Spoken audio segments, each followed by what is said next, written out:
Welcome to Standard 7C. The goal of this standard is to explain the contributions of two Latin American revolutionaries, Toussaint Louverture and Simón Bolivar.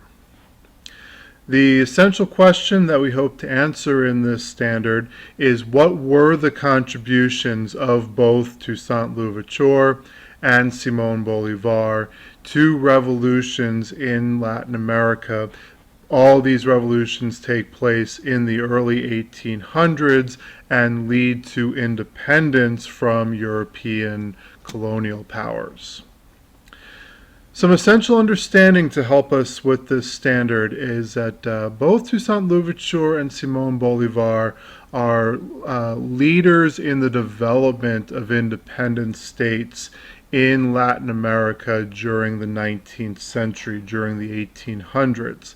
Okay, in other words, both of these guys, you can think of them as the George Washington figure for a number of countries. Okay, in the case of Louverture, the country is Haiti. In the case of Bolivar, it's a number of South American countries. Just like in the United States, George Washington is looked upon as kind of the founding father, the leading figure in the revolution. Both Louverture and Bolivar fill that role, serve that purpose for their countries. Okay, going back to these maps, we're really looking at the role that these two guys played in the change.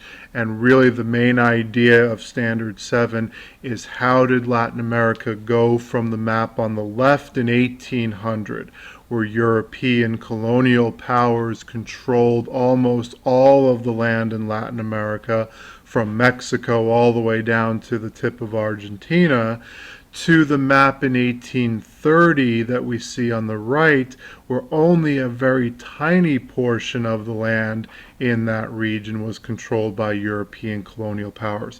In a very short time, there was a huge change as a result of the revolutions that both of these guys were part of, that took that land away from European colonial powers and turned them into independent countries free from European colonial rule. Okay, our essential knowledge, the first piece of essential knowledge is to know these contributions of Toussaint Louverture. The first bit of information here we want to know is that Louverture starts off life as a slave. Okay, he's a slave on a plantation in the French colony of Haiti, or Saint Domingue as it was known at the time before independence, and he emerges as the leader of the Haitian rebellion against French rule. What began as a slave rebellion against the white European plantation owners is going to result in independence for this colony, which is now known as the country of Haiti.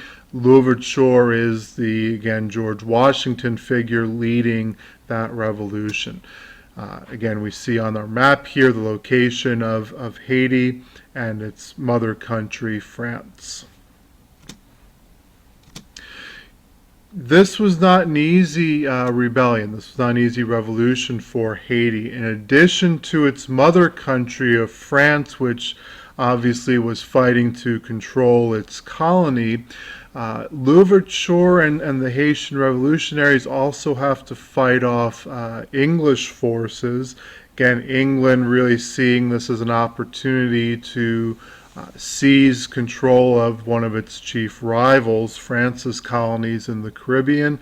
The English had a number of colonies in the Caribbean, places like Jamaica, for example, and also Spain. Spain controlled the other portion of the island. Haiti shares the island of Hispaniola along with the Dominican Republic.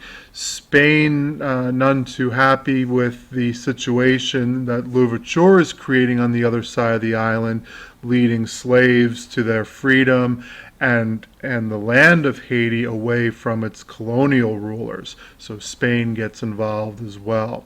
So we'd want to know, as part of the standards, that Louverture defeats all three of these European countries as part of the Haitian Revolution.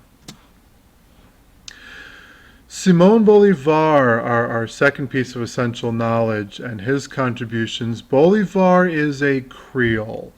Okay, going back to Standard 7A, Creoles were the European-born descendants here in the Americas. In other words, Bolivar's parents were both born in Spain, making them peninsulares. But Bolivar was born here in the Americas, in South America. By virtue of his birth here in the Western Hemisphere, he was a lower social rank. He was an ambitious, intelligent guy who had big dreams and aspirations which couldn't come true because of this social system. And like a lot of Creoles, Bolivar resented the colonial power structure in Latin America. A lot of these revolutionaries throughout South and Central America are Creoles. Okay, and so he's going to lead the revolutionary effort against Spanish rule, largely in the northern part of South America. Okay, as a result of Bolivar's efforts, he's again mainly the northern part of South America. He's known as the liberator for his efforts in liberating or bringing freedom, bringing liberty to these areas. And again, those are the areas here in the circle, which really the north and northwestern portions of the continent of South America.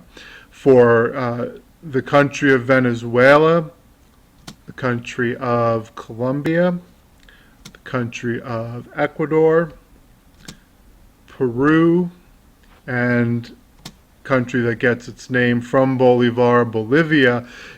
Simón Bolivar is essentially, again, the George Washington figure for these countries. He's leading the opposition, he's leading the revolutions against the Spanish at this time.